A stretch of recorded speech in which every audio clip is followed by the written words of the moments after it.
Bonjour tout le monde, bienvenue sur ce nouveau live métier My Future. Peut-être que vous étiez là déjà pour celui de ce matin ou peut-être que vous venez de nous rejoindre.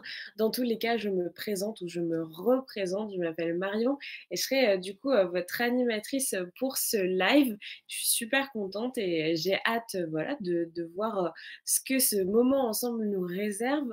En tout cas, pour les personnes qui ne connaissent pas encore le fonctionnement, sachez que vous avez donc le chat et que vous pouvez vous exprimer à tout moment. Vous pouvez nous poser des questions, vous pouvez faire des remarques, des observations.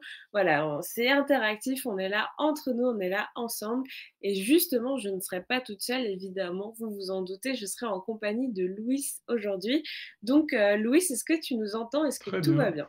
Bonjour à tous.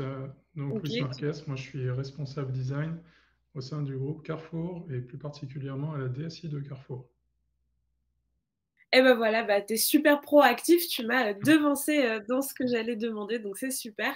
Alors évidemment, on va te demander, quelques précisions par rapport à tout ça, voilà, savoir un peu ce qui se cache derrière ces termes UX, UI, designer, qu'est-ce que ça veut dire? De quoi on parle? Et ben, on va se lancer dedans tout de suite. Voilà, surtout n'hésitez pas, vous savez qu'en plus, c'est le genre de métier où on peut avoir des termes un petit peu précis comme ça, on ne sait pas forcément ce qui se cache derrière. Donc, si vous avez des questions, enfin, donnez-vous-en à cœur joie. Le chat est là pour ça et je pense que Louis se fera un plaisir de répondre à vos questions. En tout cas, Louis, est-ce que tu peux nous dire grosso modo ce qu'est un lead UX UI designer? Alors oui, tu fais bien de préciser qu'il y a des termes qui risquent d'être un peu compliqués. Et, je vais tout de suite en parler. En fait, UX et UI, c'est des termes qui sont plutôt anglais, Mhm. tout comme lead. En fait, moi je suis responsable design de la partie aussi bien ergonomie que design pur. En fait, la D'accord. partie UX, si on rentre dans le détail déjà, c'est la partie user experience. Donc ça va être toute la partie qui va être expérience des utilisateurs lorsqu'ils utilisent des applications, des portails, des sites. Et la partie UI, ça va être la partie user interface, donc tout ce qui est la partie vraiment design pur.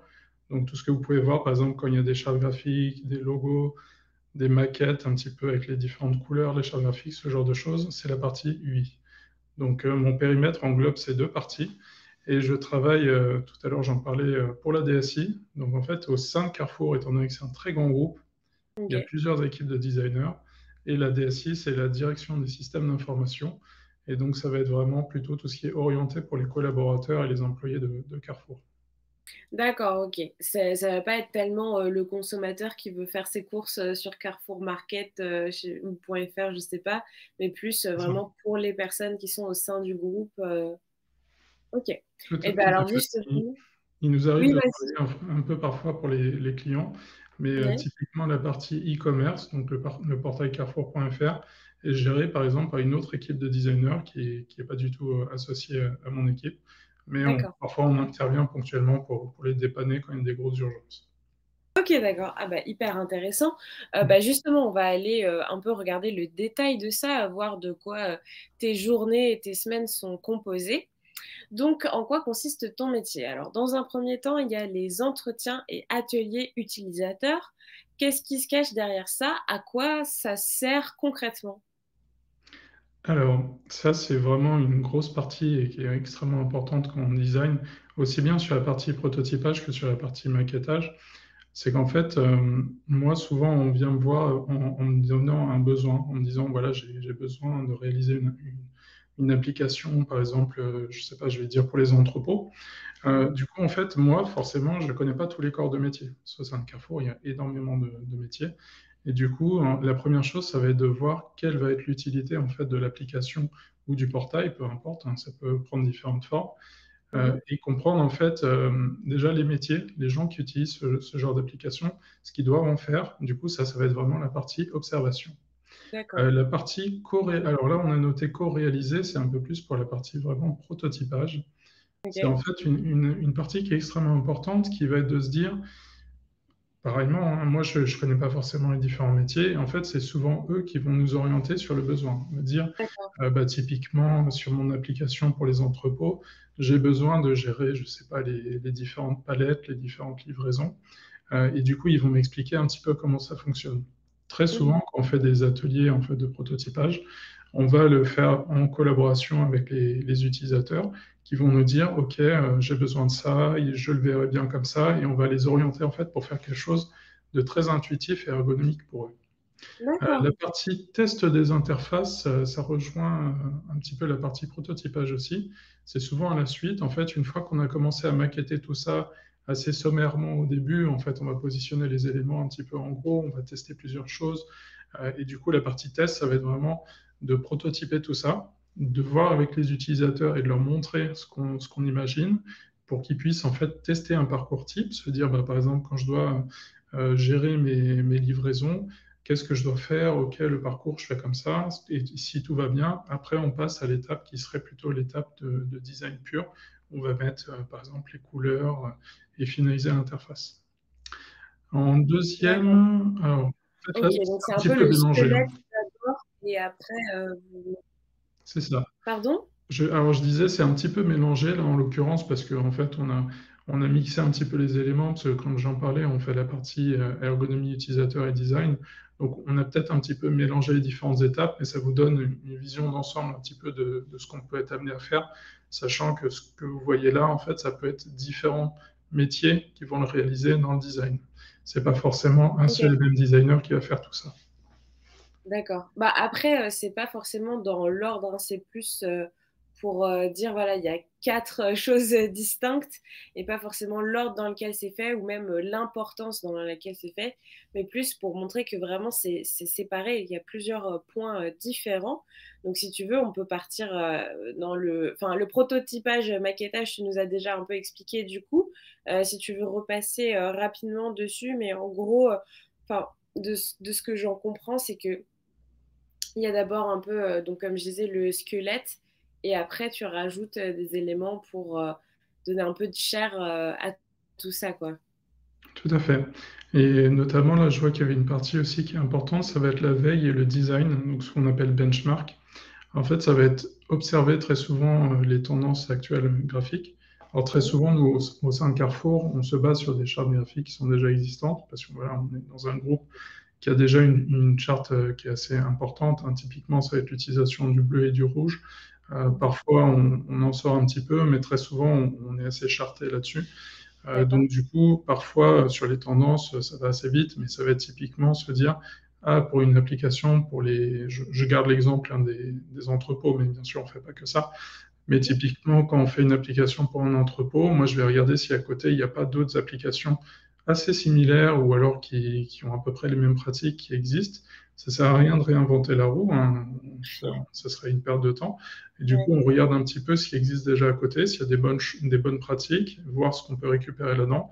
Et tout ça, c'est une partie aussi très importante de notre travail. Ça nous permet aussi de garder un petit peu l'œil vif et affûté sur les dernières tendances, hein, pas partir dans des choses qui se faisaient il y a 10 ans. On essaie d'évoluer aussi en même temps que les styles, que les technos aussi qui sortent. Donc voilà, en fait, une grosse partie du design, ça va être aussi de s'abreuver un petit peu de ce qui se fait à l'extérieur. Alors très rapidement sur la partie Alors attends, des- attends, attends, attends, parce que, vas-y. on essaye d'interagir, de prendre le temps et tout. On est dans une discussion, donc on va faire le point sur un peu tout ce que tu dis. Justement, par rapport à cette veille, est-ce que, par exemple, il y a des problèmes parfois concurrentiels ou des choses auxquelles vous n'avez pas le droit de toucher, vous n'avez pas le droit de vous inspirer, entre guillemets, ça peut poser problème? Non, pas particulièrement. Euh, Typiquement, en fait, moi, pour mon service, on fait beaucoup de choses, donc qui sont plutôt pour les collaborateurs internes de Carrefour. Donc très Mhm. souvent, nos applications ne vont pas forcément sortir à l'extérieur. En fait, elles vont être utilisées par nos collaborateurs. Et typiquement, on n'a pas spécialement de problème là-dessus. En fait, les seuls soucis qu'on pourrait rencontrer, ce serait sur l'utilisation, par exemple, d'images, d'icônes, si on n'a pas les droits, parce qu'en fait, parfois, on n'a pas D'accord. forcément le temps de tout designer nous-mêmes pour faire des petites icônes. Donc, parfois, on va réutiliser aussi des icônes qui viennent avec des librairies libres de droits ou non. En Mhm. fait, c'est plus à ce niveau-là qu'on peut avoir des soucis en termes d'utilisation d'images, de police d'écriture, de choses comme ça. D'accord. Sinon, les applications elles-mêmes, en général, on va pas forcément de rencontrer. Typiquement, Je vais pas avoir Apple qui va me dire: «Ah, vous avez pas le droit d'utiliser ce type d'icône parce que Ouais. nous, on a les droits sur les icônes, qui sont arrondies». Je sais qu'à une époque, il y a eu un débat comme ça, mais étant donné OK. qu'on fait pas, nous, des applications payantes, par exemple, Ouais. ça pose pas de problème, en fait, D'accord. là-dessus, on n'a pas de problème. OK et bah, alors justement, tu allais enchaîner sur, il me semble, hein, l'administratif, le management. Donc je te laisse, prendre la parole sur ça. Explique-nous un peu, ce qu'il y a à faire, de ce côté-là, justement. Ouais. Alors, en fait, là, c'est vraiment la partie, on va dire, en plus de mon travail, parce que moi, je vais venir intervenir sur les points 1, 2 et 3 assez souvent. J'ai des gens qui sont dans mon équipe et qui sont plus ou moins spécialisés pour traiter, par exemple, la partie ergonomie et d'autres la partie interface utilisateur. Mais moi, en plus, donc, j'ai ce rôle de manager où, en fait, je vais aussi devoir gérer des budgets au sein de Carrefour. Donc typiquement, en fait, tout à l'heure, je parlais des entrepôts. Imaginons si j'ai quelqu'un en entrepôt qui a un besoin spécifique pour une nouvelle application ou un nouveau besoin. Ils viennent me voir, ils me disent, voilà, j'ai besoin de réaliser telle application.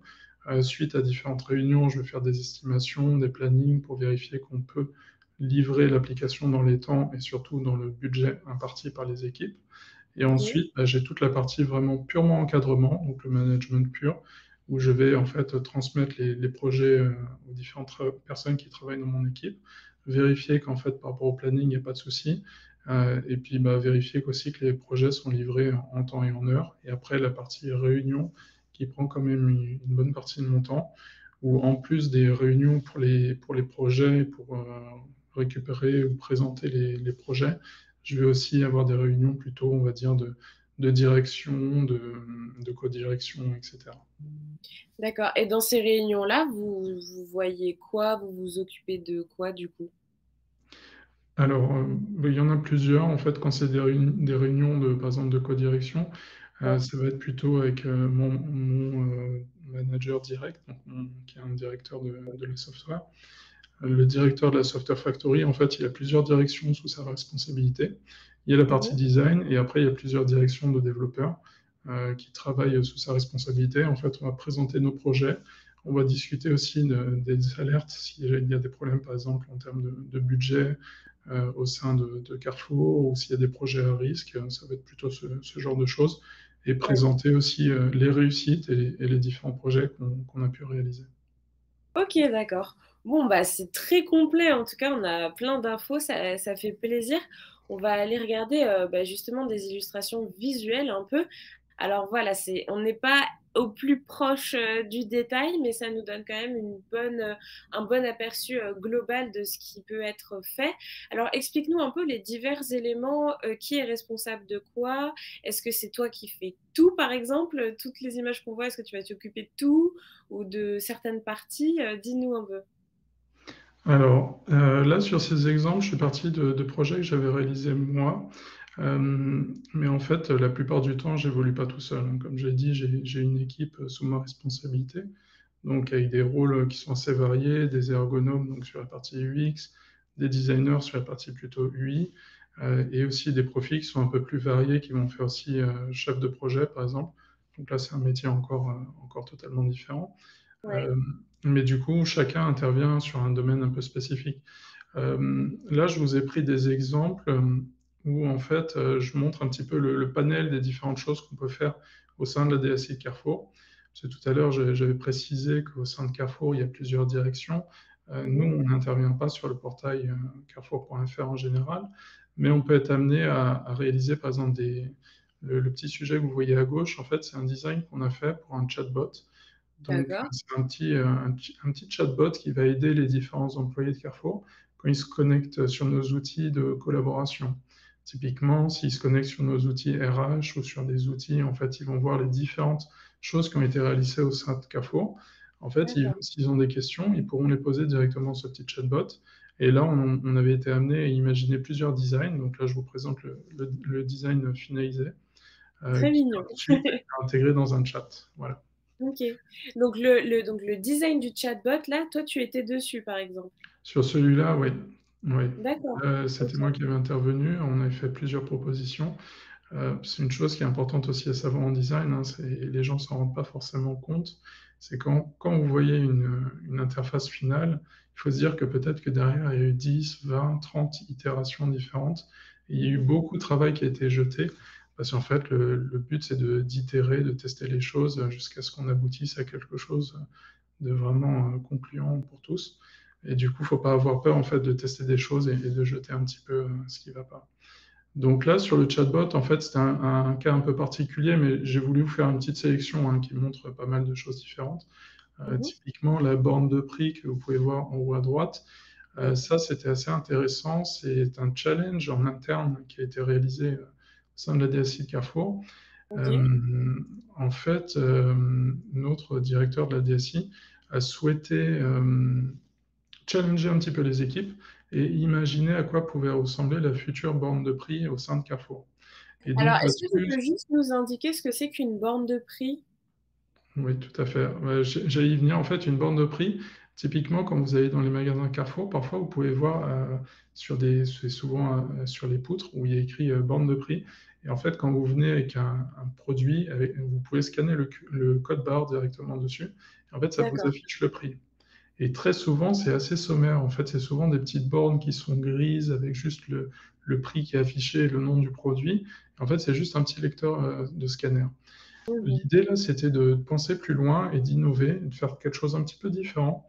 Et du coup, il a challengé les équipes pour dire, bon, bah, qu'est-ce qu'on peut imaginer? On avait fait plusieurs groupes différents. Et là, c'était la proposition donc, de mon groupe.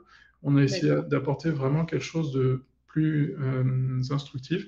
Typiquement, là, si on scannait par exemple un produit, c'était des yaourts bio, je crois, on aurait pu voir le Nutri-Score, on aurait pu voir le prix, les promotions, les avis des clients, la composition. En fait, on ajoutait vraiment beaucoup plus de choses par rapport à des bornes actuellement qui n'affichaient pas grand-chose finalement.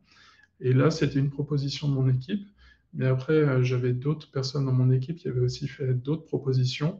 Je D'accord. crois qu'on était 5 ou 6 groupes qui ont challengé un petit peu ce sujet. Alors, c'est pas la version qui a été retenue, c'était un collaborateur de mon équipe qui a été retenu, mais je voulais montrer vraiment ici, juste à titre d'exemple. Après, c'était vraiment juste un challenge.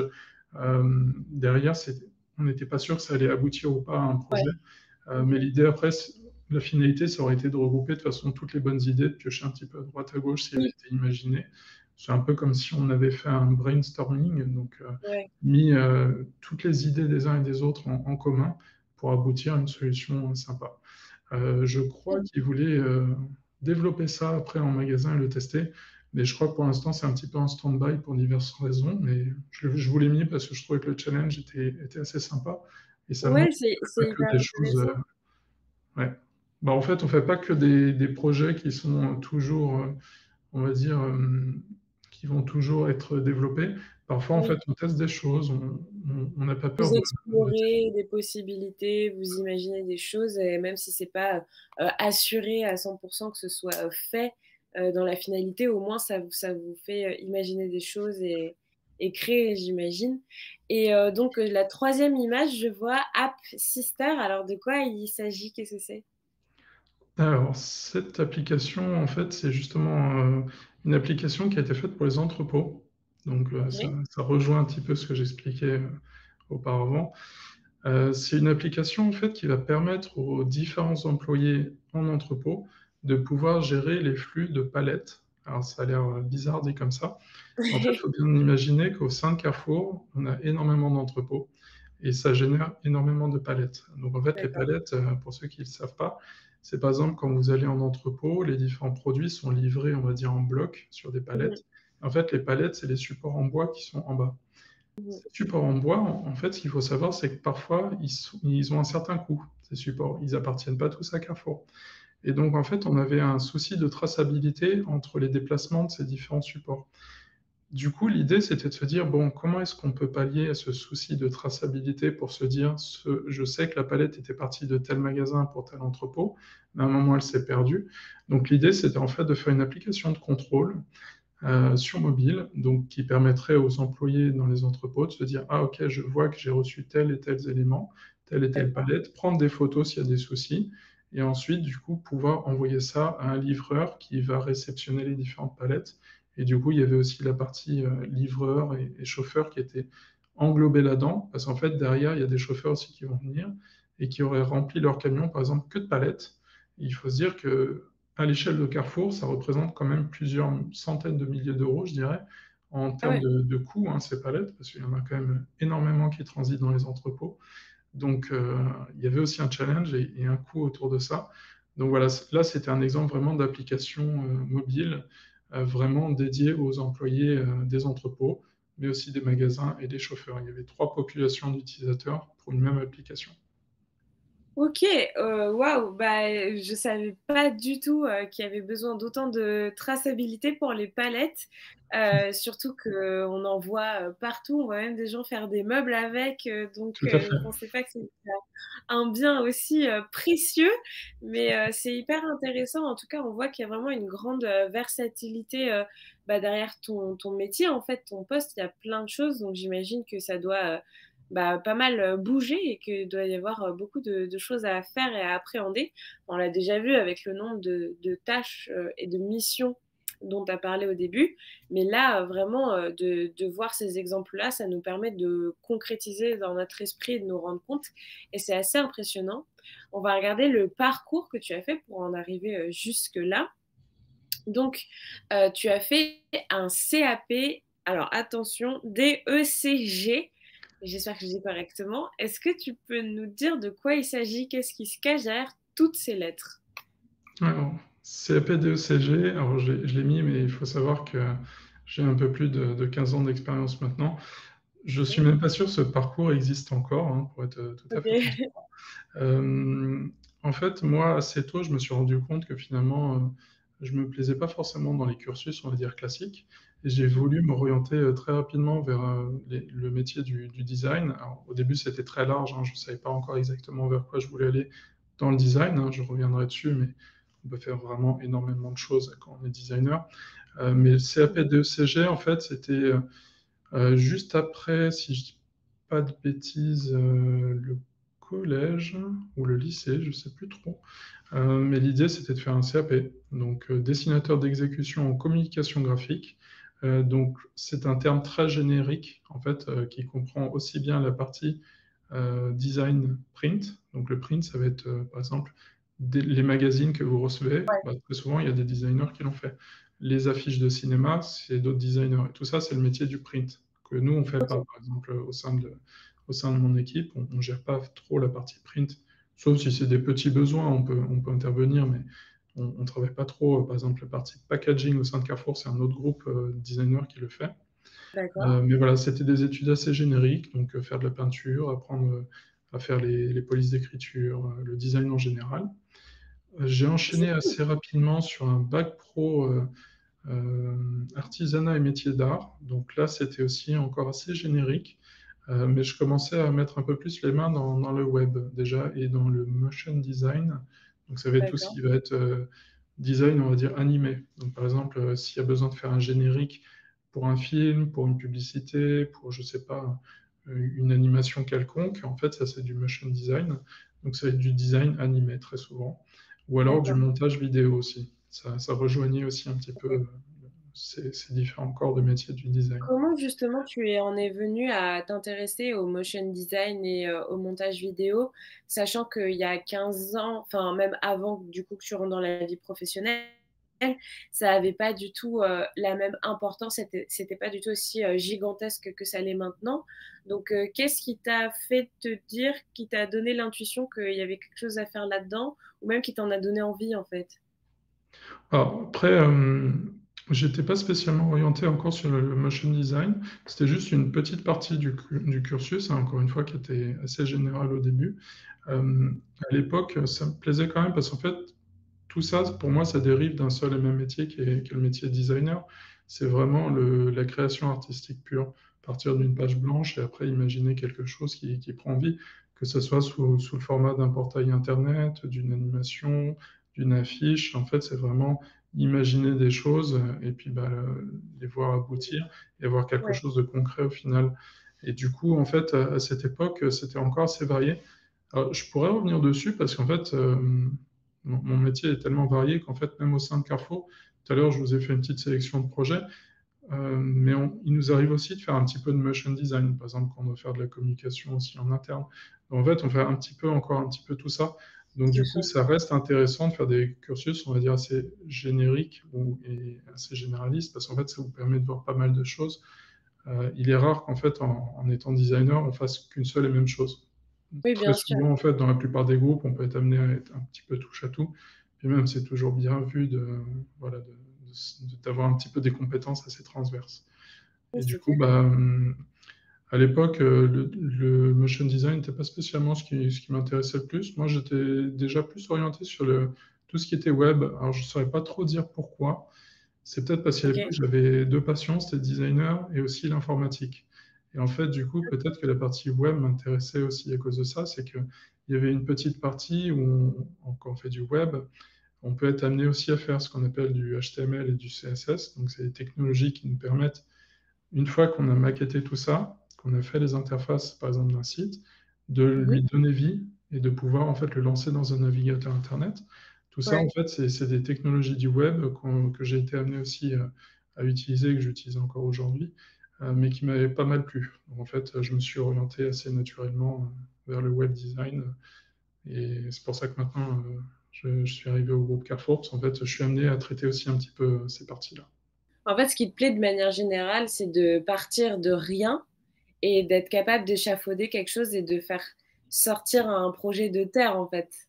Tout à fait. Et d'ailleurs, OK. là, j'en ai pas parlé là-dedans, mais en fait, parmi mes passions, il y a aussi quelque chose que j'aimais beaucoup, c'était le développement de jeux vidéo. Et en fait, OK. ça rejoint aussi cette partie designer.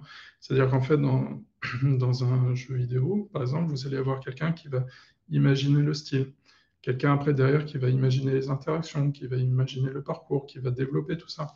Et en fait, moi, quand j'ai un petit peu de temps, j'aime bien aussi en fait mettre en place tout ça et imaginer des petites applications mobiles. Alors, je n'ai rien sorti de payant, hein, mais je m'amuse en fait aussi un petit peu quand j'ai un petit peu de temps à faire des choses comme ça. Donc, Et je suis un peu touche à tout. est-ce que tu es aussi un gamer à tes heures perdues? Oui, oui, tout à fait, ça m'arrive. Et en fait, je n'ai pas honte d'en parler, hein. Souvent, il y a des gens qui n'osent pas trop en parler parce qu'ils se Ouais. disent que, bon, gamer, il y avait un peu de préjugés, surtout à l'époque. Parce que maintenant, il y a des gamers professionnels hein, Ouais. qui font voilà, du e-sport, comme on dit. Euh, mais moi, après, c'était vraiment l'aspect créatif qui me plaisait beaucoup là-dedans. Et typiquement, quand on suit un petit peu ce qui est fait dans les très grosses productions de design, on se rend compte, enfin de très grosses productions de jeux vidéo, pardon, on se rend compte qu'il y a des énormes équipes de designers, parfois plus importantes que pour certaines réalisations audiovisuelles, par exemple pour le cinéma ou alors, je sais pas, des livres, peu importe. En fait, tout ça, derrière, il y a souvent des grosses équipes de designers et parfois dans les jeux vidéo, il y en a encore plus. Et il Ouais. y a un très gros budget qui est alloué à ça et c'est vraiment super intéressant de voir tout ce qui existe autour de ça. Et ça te tenterait de faire des expériences justement dans le jeu vidéo où ça te convient d'être là où tu es aujourd'hui et t'as pas envie de changer?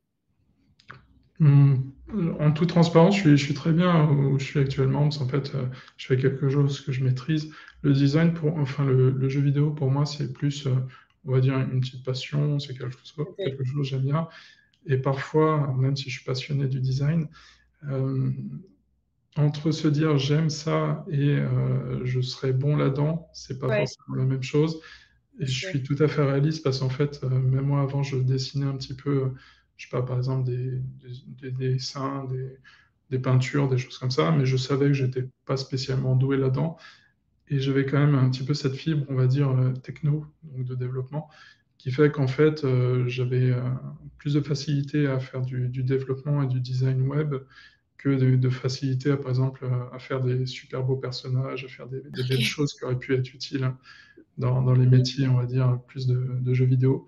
Mais Ouais. tout ça pour vous dire qu'en fait, quand vous faites des études de designer, vous pouvez être amené à voir tout un tas de choses. En fait, au début, il ne faut pas avoir peur d'essayer d'être curieux, de voir pas mal de choses. Parce qu'en fait, même parfois dans les jeux vidéo, il y a des choses qui peuvent me servir, moi, dans mon métier de tous les jours. Il faut se dire que même, là, on sort un petit peu du cas de Carrefour, mais par exemple, il y a des jeux vidéo qui font très attention à l'accessibilité. Mhm. Typiquement, ça va être de se dire, Sur un jeu, il faut, aussi prendre en compte le fait qu'il y a des personnes qui sont, par exemple, daltoniennes et qui vont Ouais, pas distinguer différentes couleurs. Et du coup, il y a des petites astuces, ça va aider, par exemple, prendre des motifs et mettre des motifs en plus des couleurs. Ce qui va d'accord. permettre aux gens qui ne voient pas les couleurs de se dire: «Ah, là, je vois qu'il y a un motif différent, du coup, je fais la distinction entre 2 éléments». Ce genre de choses qu'on retrouve très souvent dans les jeux vidéo, on peut les appliquer dans des applications. Parce que, par exemple, si vous OK. mettez un bouton rouge et vert côte à côte, ben, un daltonien va pas forcément toujours voir la différence. Donc il est toujours bien de mettre un petit motif, par exemple, un petit picto qui dit attention, avec un petit panneau intention, une petite coche qui dit quand c'est validé. Comme ça, même s'il voit pas les couleurs, il fait la distinction. Et en fait, ça, c'est des choses qu'on peut retrouver dans différents corps de métier du design. Donc, du coup, moi, je dirais qu'il faut être curieux un petit peu de tout. Voilà. Bah, justement, on voit que ton cheminement montre cette curiosité de tout, puisque tu as été graphiste intégrateur, puis tu as été web designer intégrateur et graphiste pendant longtemps. Donc ça, c'était en CDI. Et puis UX, UI designer senior chez Carrefour. Donc ça, c'était un poste avant le poste que tu es maintenant. Et maintenant, ça fait 1 an que tu es chez Carrefour DSI. Donc en fait, en soi, ça fait longtemps que tu es chez Carrefour, mais tu as changé, on va dire, de pôle. Mais on voit que tu as fait pas mal de choses et eu beaucoup d'expériences différentes. Donc ça rejoint vraiment ce que tu disais, bah, voilà, de s'ouvrir à plusieurs expériences, de toucher un peu à tout. On va aller regarder, du coup, pour illustrer un peu ce quotidien et toutes ces expériences et toutes ces compétences, les compétences, justement, les qualités auxquelles tu fais appel au quotidien ou en tout cas que tu penses vraiment nécessaires pour faire ton métier. Premièrement, évidemment, ça paraît logique, mais tu vas tout de même nous expliquer pourquoi il faut être, selon toi, créatif et pas qu'un peu, puisque tu as estimé cette compétence à 100%, donc ça doit être vraiment le cœur de ton quotidien. Explique-nous. Alors, ouais, ça, j'ai mis à 100%, 100% parce que ça me paraissait extrêmement important et puis c'est logique. Créatif parce que faut se dire, en fait, parfois, quand un utilisateur, typiquement, si on m'exprime un besoin et qu'on me dit, tiens, j'ai besoin de faire ça, et que derrière, je suis pas créatif, je vais pas être capable d'aller plus loin que la demande d'origine. Ouais, En fait, moi, l'idée, c'est de toujours pousser au-delà et d'imaginer des solutions que peut-être l'utilisateur n'avait pas forcément en tête, mais qui vont lui apporter un plus. Euh, Si je garde en fait encore l'exemple de l'entrepôt pour plus de facilité, mais en fait, on travaille plein de services différents. Mais par exemple, quelqu'un en entrepôt, ça se trouve pendant 10 ans, 15 ans, s'il y en a qui sont là-bas depuis très longtemps, utilise des applications extrêmement dépassées, extrêmement vieilles. Ça se trouve, ils vont me dire, tiens, j'ai besoin de ça comme ça, mais parce qu'en fait, ils n'ont pas réussi à avoir au-delà de ce qu'ils utilisent tous les jours, ce qui est normal, hein, parce que, mhm, ils ont cette déformation professionnelle qui fait qu'ils sont habitués à faire les choses de cette façon. Et du coup, moi, il faut, en fait, dans le métier du design, être ultra créatif. Parce qu'en fait, sans ça, je ne peux pas imaginer de nouvelles solutions et je serais bridé aussi par ce que me montrent les autres. Donc, j'ai mis créatif, mais j'ai aussi mis à l'écoute, hein, parce que ça, ouais, pour moi, les deux vont ensemble. Qu'en fait, un utilisateur qui me dit j'ai besoin de telle application, il faut que je sache pourquoi. Parce qu'en fait, parfois, ils vont me dire j'ai besoin de faire ça comme ça. Dans ma tête, je vais me dire mais il y a peut-être une façon plus simple de le faire et lui proposer. Et en fait, on va se rendre compte peut-être que si j'étais pas à l'écoute, je ne me serais pas rendu compte que l'utilisateur va me dire oui, j'ai besoin de ça comme ça, parce qu'en fait, parfois, je suis dans un environnement où il y a une très faible luminosité, ou alors au contraire une luminosité très importante, ou alors je suis en déplacement. Du coup, il faut que les boutons soient très gros et que les chiffres soient très gros et les textes aussi. Alors que moi, en tant que designer, ça se trouve, j'aurais dit, bah non, en fait, c'est mieux si ouais, les chiffres sont plus petits, c'est plus design, c'est plus moderne, c'est plus sympa. Mais en fait, c'est là où l'écoute est importante. Bah, en fait, j'aurais fait un truc super design, mais dur à utiliser, par exemple, pour un employé, parce qu'il a des mhm, conditions de travail qui sont compliquées. mhm, Et après, ça rejoint aussi le côté pragmatique.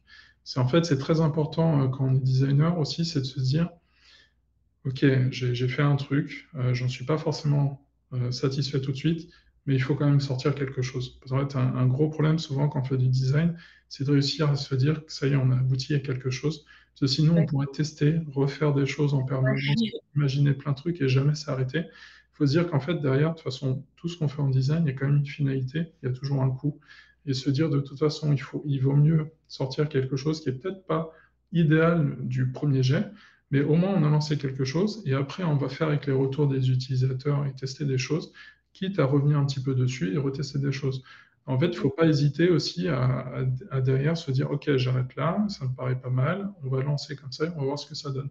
Donc le côté pragmatique est en fait se dire, OK, moi je suis quand même terre à terre, je vais faire les choses par rapport à un besoin précis et pas imaginer non plus un truc, par exemple, qui est impossible à développer. En fait, ce qu'il faut savoir, c'est que nous, on est aussi contraints parfois par la technique. On a beau imaginer des solutions de folie, il faut se dire que derrière, souvent, il y a des temps qui sont assez courts pour les développeurs pour intégrer les solutions. Et du coup, on doit aussi prendre ça en compte. Mmh. Et du coup, voilà, travailler en équipe avec d'autres métiers.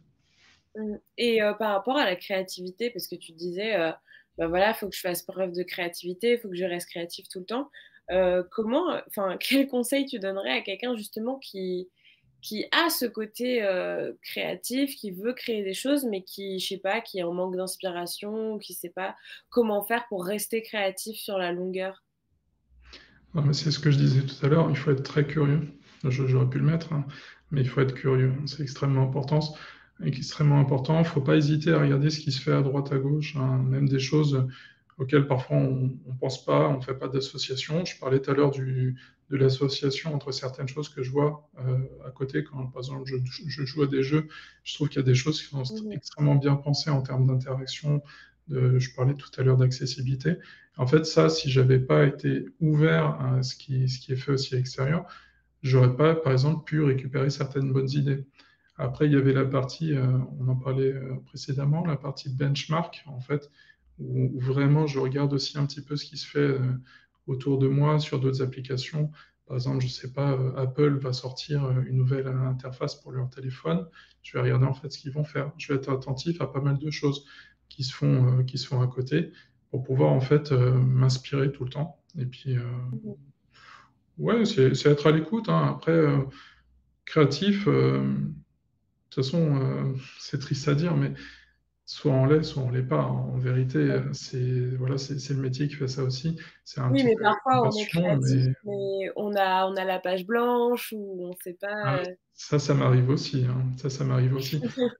J'ai envie de dire, faut pas hésiter à prendre du recul. Ça, c'est extrêmement important. En fait, quand on a, par exemple, le syndrome de la page blanche, peut-être faire autre chose à côté, faire une petite pause, mettre son projet de côté, aller, je sais pas, naviguer sur des sites.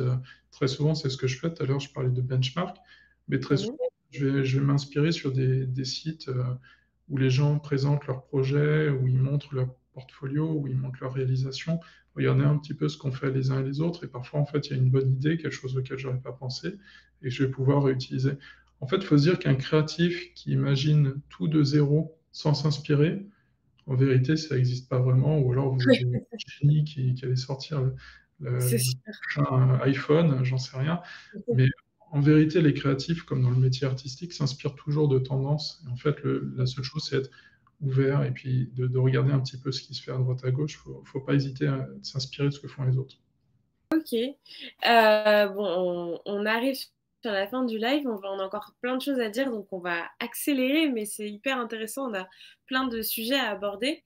Alors voilà, il y a certains clichés, qui, touchent, le métier, que tu fais ou, l'entreprise pour laquelle tu travailles. Alors déjà, quand il y a plusieurs propositions, j'aimerais tel élément de la proposition 1 et tel élément de la 2. Du coup, voilà, que ça donne des situations un peu complexes, j'imagine. Ça doit être les clients, parfois qui te mettent, dans des situations pas évidentes, pardon. Ouais, bah, ça, en fait, c'est l'exemple typique. En fait, quand on design, je disais qu'on jetait beaucoup de choses. En fait, très souvent, quand on design, on va proposer plusieurs solutions. C'est rare qu'en fait, on propose qu'une seule interface, par exemple, ou qu'un seul design. Très souvent, on en propose deux ou trois au client pour pouvoir l'orienter et qu'il puisse nous dire, tiens, j'aime bien ça, et comme ça, moi, ça va me permettre derrière d'ajuster, d'affiner et de faire quelque chose de top par rapport à son besoin. Mais en fait, ce qui arrive parfois, c'est qu'en fait, on propose trois solutions qui sont pas du tout pareilles, qui fonctionnent pas ensemble, et ils vont me dire, ah, j'aime bien ce morceau de la proposition et ce morceau de la proposition. Tu peux pas m'en faire une qui regroupe les deux. Et très souvent, en fait, ça fait un peu le monstre de Frankenstein. Ça donne un truc qui ressemble plus à grand chose. Ouais. Mais bon, en fait, ça, c'est quelque chose avec l'habitude. On prend le recul et on essaie d'ajuster. Parfois, voilà, on dit simplement que ça va pas du tout, mais Très souvent, ça arrive. Après, il y avait aussi, OK, le coup du «c'est facile, c'est juste un coup de peinture». Ça, typiquement, ouais, c'est pareil, il y a beaucoup de gens qui vont dire que le design, pour eux, c'est juste faire, s'amuser en gros et c'est pas un truc, extrêmement compliqué. Mais encore une fois, en ouais, fait, quand vous voyez une interface ou une solution qui sort, il faut se dire que derrière, ça se trouve, il y a eu, 15-20 versions au moins, et du coup, c'est pas juste un truc comme ça qui sort de nos têtes, c'est facile et puis on peut aussi avoir le syndrome de la page blanche, où bah, parfois, en mmh fait, on est un petit peu bloqué. Donc c'est jamais si simple que ce que ça peut paraître et puis après, bah, à la fin, ça c'est une petite anecdote marrante, c'est qu'en fait, dans mon entourage, parfois il arrivait quand je disais que je suis designer, on me dit: «Ah mais tu es designer, donc ça veut dire que tu peux me dessiner un portrait ou tu peux me faire une belle peinture, un beau tableau». Très honnêtement, la peinture, je suis très mauvais avec un pinceau. J'aime bien la peinture digitale, donc sur ordinateur avec un stylet, ça va. Mais voilà, je suis pas designer, comme je l'ai dit, je sais pas, de jeux vidéo ou autre, ce qui est toujours un petit peu. En fait, c'est des métiers à part entière. C'est comme le motion design. Un motion designer, c'est un métier à part entière. Je sais en faire un mh, peu, mais c'est pas forcément mon truc. Mais voilà, il y a des gens en fait qui mélangent un petit peu tous les métiers. mmh, Et après, le métier designer est extrêmement varié. Là, vous avez vu une partie sur la Carrefour DSI, mais en ouais, fait, tout à l'heure, je disais qu'il y a aussi des designers qui font, par exemple, le packaging. Bah, ah oui, le packaging, paquets ouais, des produits ouais, Carrefour, c'est une équipe qui fait que ça, qui est dédiée à faire que ça. mmh, La communication, il y en a qui font que de la communication et d'autres qui font que le site e-commerce. En fait, designer, c'est extrêmement varié. C'est un métier où on peut faire ouais. énormément de choses. Le tout, c'est de trouver en fait votre passion, ce qui vous plaît dans le design et de s'orienter vers ce qui vous plaît le plus, sachant que très souvent, en fonction des entreprises, vous pouvez être amené à être un petit peu touche à tout et Ouais, à traiter pas oui. mal de sujets dans le design. Voilà. Alors, justement, on va regarder la carte d'identité de ton métier, très rapidement. En gros, c'est des questions concises sur des aspects pratiques de ton travail et tu essayes de me répondre de la manière la plus concise et rapide possible. Alors déjà, est-ce que tu es amené à te déplacer professionnellement? Oui, je suis amené à me déplacer en fait, par exemple, quand je fais des entretiens utilisateurs, je vais reprendre l'exemple des entrepôts. Pour faire une application, à un moment, on avait dû voir les entrepôts, de Carrefour, donc les gros centres logistiques qui sont immenses, hein, mais en fait, voir comment travaillaient les employés, c'était extrêmement important de se mettre en condition et de voir comment ils travaillent pour pouvoir aboutir à une interface qui soit parfaite pour eux. Donc ça m'arrive et parfois rencontrer des équipes des autres sièges, parce que Carrefour est un très grand groupe. On a des sièges qui sont aussi implantés, par exemple, à Lyon, à Mondeville. Parfois, il peut Mmh. nous arriver qu'on se déplace, ou en magasin, par exemple. OK. Tu travailles le plus souvent seul ou en équipe? Bah, en équipe, ça serait, faux de dire que je travaille seul. Après, ça Mmh. dépend un petit peu des sujets. Parfois, il m'arrive de travailler tout seul sur certains points, quand je sais que je suis autonome sur tel et tel sujet, mais la plupart du temps, c'est toujours en équipe et après, si c'est pas en équipe de designers, ça sera dans tous les cas en équipe avec les utilisateurs ou avec, les responsables des projets ou les développeurs. Quel est pardon, quel est l'environnement de travail, principal dans lequel tu es? Est-ce que c'est des bureaux? Est-ce que c'est de l'extérieur? Est-ce que tu vas même en magasin? Que sais-je? Ouais, bah, en fait, là, en ce moment, c'est un petit peu tout ça. Là, comme vous pouvez le voir, donc j'ai la chance maintenant, avec Carrefour, de pouvoir télétravailler aussi, 2 jours par semaine. Donc je mixe un petit peu le temps de présence chez moi, le temps au siège. Donc moi, je suis au siège de Massy Palaiseau, des très grands locaux qui sont assez modernes et très sympas. Mais après, il peut m'arriver de me déplacer, encore une fois, par rapport aux différents projets qu'on a pu voir, rencontrer les équipes. Mais après, on travaille aussi beaucoup en visioconférence. OK. Et au niveau de tes horaires, est-ce que tu fais des horaires traditionnels? Est-ce que tu peux prendre tes week-ends, tes vacances? Comment ça se passe? Oui, bah écoutez, j'ai envie de dire des horaires de bureau classiques. Après, étant cadre, on peut avoir des horaires qui sont plus ou moins fluctuants, hein. Parfois, on travaille des journées un petit peu plus longues que d'autres. Pas les week-ends me concernant. Jours fériés, oui. Vacances, oui, j'en ai aussi, voilà. Donc, je dirais OK, que c'est du classique, d'employé de bureau. classique. OK. Mais, on rappelle que les cadres, généralement, ils ont le droit de choisir, leurs horaires s'ils remplissent, enfin, s'ils se tiennent à leur taux horaire. Parfois, c'est par semaine, par mois ou par année, mais généralement, il y a un taux horaire à respecter. Mais après, voilà, on s'arrange un peu, voilà. personnellement. Hem, Après, en fonction des équipes, bon et puis des urgences, oui, un peu comme les d'accord. développeurs, on peut être amené à répondre un petit peu, en décalé, prolonger un peu, mais bon, de toute façon, dans tous les cas, on rattrape les heures. Enfin, ça après, Mmh. c'est méticuleux ça. Et est-ce que tu es amené, du coup, vu que c'est quand même un grand groupe Carrefour, est-ce que tu es amené à parler des langues étrangères dans le cadre de ton travail? Ça m'est arrivé, alors ça m'arrive pas souvent, mais effectivement, vu que parfois il y a des projets qui sont internationaux, là typiquement, on est en train de refondre les outils d'encaissement dans les magasins, donc c'est les outils qu'utilisent les caissières et c'est un projet qui est mené aussi avec l'Espagne. Donc en fait, tous les entretiens D'accord. se font en espagnol.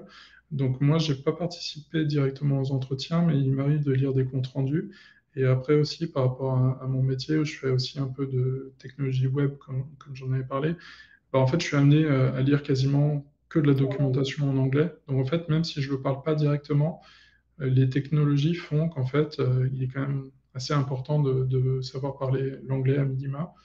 Puis Mmh. bah, c'est toujours quand même une bonne chose. Mais à part l'anglais, je n'utilise pas spécialement d'autres langues, dans le cadre de mon travail. OK. Comment tu qualifierais le relationnel, au sein de ton équipe? Ah bah, c'est de l'échange, hein. On travaille en collaboration toujours.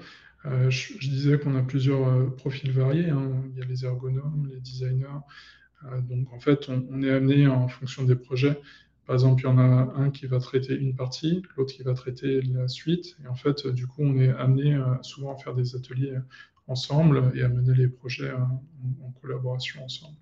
Donc, c'est toujours, avec beaucoup d'échanges avec les différentes équipes et notamment, je parlais tout à l'heure des développeurs, parce qu'en fait, nous, on fait le design, mais on est aussi très proche des équipes de développement et du coup, très souvent, bah, au fur et à mesure de ce qu'on réalise, on leur demande si c'est faisable facilement ou pas. Donc on est vraiment dans l'échange avec tout le monde. On n'est pas juste renfermé dans notre coin. OK. Quel, salaire peut-on espérer si on fait ton métier, si on veut une fourchette?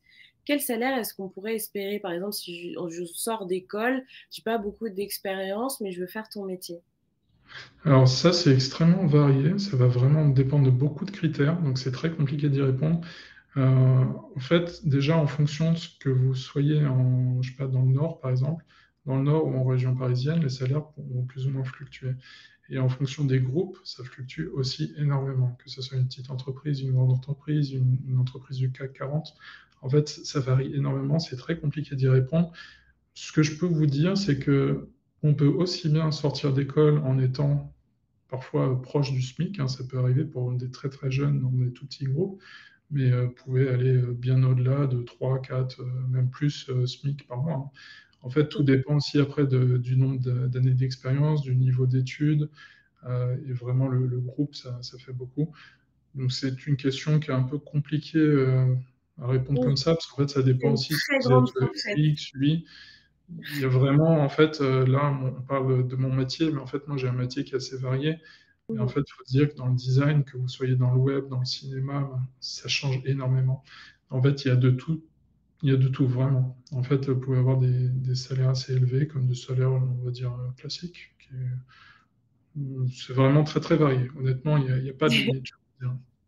OK. Et toi, ton métier, à part la rémunération, qu'est-ce que ça t'apporte à un niveau personnel? Bah, c'est la créativité, en fait, le fait que je m'ennuie pas, ça, c'était extrêmement important pour moi. C'est un métier où, en fait, je suis amené à voir plein de choses différentes chaque jour. Et notamment au sein de Carrefour, on a cette chance, le groupe étant tellement grand. En fait, moi, quand je suis arrivé à Carrefour, au début, je pensais Carrefour, j'imaginais que le site e-commerce. En fait, quand je suis arrivé, on m'a dit non, tu vas travailler pour la DSI. Et la DSI, en fait, c'est toute la partie que personne, enfin, de l'extérieur ne connaît. Ça va être les entrepôts, les gens qui travaillent dans les magasins, au siège. En fait, il faut se dire qu'au siège, on est au moins 4000 employés rien qu'à Massy. Et en fait, parmi Ah oui, tous ces employés, il y a aussi des juristes, des gens qui travaillent dans les services ressources humaines, d'autres qui vont faire par exemple les achats, les directeurs. En fait, il y a plein de métiers différents. Et en fait, ce qui fait qu'en fait, je suis amené à découvrir de nouveaux métiers chaque jour en fonction des différentes missions que je vais pouvoir réaliser. En fait, je m'ennuie jamais, je vois plein de trucs différents. Parfois, je vais faire un site internet, parfois, je vais faire une application mobile, Parfois, je vais faire de la communication pour présenter sur les espaces de pause, sur les télés. Parfois, je vais faire, je sais pas, des petits flyers, des petites affiches. En fait, je suis amené à faire tellement de choses que je m'ennuie pas et on fait vraiment tout un tas de missions différentes. Donc ça, c'est vraiment ce qui me plaît le plus. Ok, et ben écoute Louis, merci beaucoup. On est arrivé à la fin de ce live qui s'est très bien passé, qui était hyper intéressant. En plus, hyper à l'aise et tout.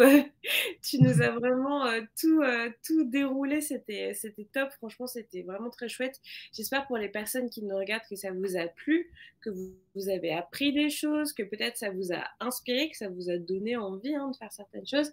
Et qu'est-ce que tu pourrais donner, Louis, comme conseil à justement une personne qui est peut-être en troisième ou en seconde, qui est en train de faire ses projets d'orientation et qui sent cette fibre créatrice en lui ou en elle, qu'est-ce que tu aurais à donner comme conseil pour exploiter ce côté créatif justement? Bah, de ne pas hésiter à se lancer. Euh, Honnêtement, pour moi, enfin, parce que je suis amené quand même à faire des recrutements aussi de personnes pour mes différents projets. Moi, ce qui m'intéresse le plus, avant de regarder les études, très honnêtement, c'est le book et ce que présentent les gens. Quand je parle de book, c'est les réalisations. Ce qui m'intéresse, c'est de voir un petit peu que j'ai affaire à des gens passionnés qui aiment ce qu'ils font. Et c'est surtout de voir des réalisations. Donc, de ne pas hésiter à tester, d'être curieux, d'essayer des choses, que ce soit du digital pour faire, je sais pas, du motion design, des portails Internet, même des jeux vidéo, peu importe. De ne pas hésiter à se lancer, parce qu'en fait, c'est un métier qui est tellement varié que vous trouverez forcément quelque chose qui vous plaît dedans. Et puis surtout, ne pas avoir honte de ses réalisations. De toute façon, on s'améliore tous avec le temps. Moi, je sais qu'il y avait des choses au début où j'étais pas très calé. Puis avec le temps, j'ai pris de l'expérience, de l'assurance. Donc, faut y aller, faut se lancer. Et puis, ne pas hésiter aussi à s'inspirer beaucoup de ce que vous pouvez voir à côté. C'est un métier, en tout cas, qui est extrêmement varié, avec plein de débouchés. Là, vous en avez vu que quelques-unes, mais il faut dire que le métier du designer, franchement, il est, il est immense, hein. Il y a plein de variations possibles dans le design. Donc, allez-y, lancez-vous. Eh bien, top, merci beaucoup pour ce conseil. Eh bien, je vous remercie d'avoir été avec nous pour ce live. Vous savez que vous pouvez retrouver nos lives, nos visites virtuelles directement là sur notre web TV. Et puis, si vous les loupez, eh ben, c'est pas grave parce qu'ils sont disponibles en replay sur nos réseaux sociaux, en l'occurrence sur notre YouTube. Donc, vous ne pouvez plus y échapper. Vraiment, vous avez énormément de ressources partout sur nos réseaux sociaux. N'hésitez pas à aller jeter un coup d'œil, n'hésitez pas à revenir si d'autres lives vous intéressent, comme des personnes comme Louis qui viennent prendre de leur temps et parler de leur quotidien, de leur métier, du monde du travail. Et entre nous, c'est franchement super intéressant. Donc voilà, vous avez toutes ces ressources-là. En tout cas, je vous remercie encore une fois d'avoir été avec nous. Merci à nos modés et commentateurs dans le chat. Merci aux personnes qui ont participé à l'écrit. Merci aussi à Vincent qui a assuré la régie de ce live d'une main de maître. Je vous souhaite une très bonne continuation, une très bonne journée et je vous dis au revoir. Merci à tous. Au revoir.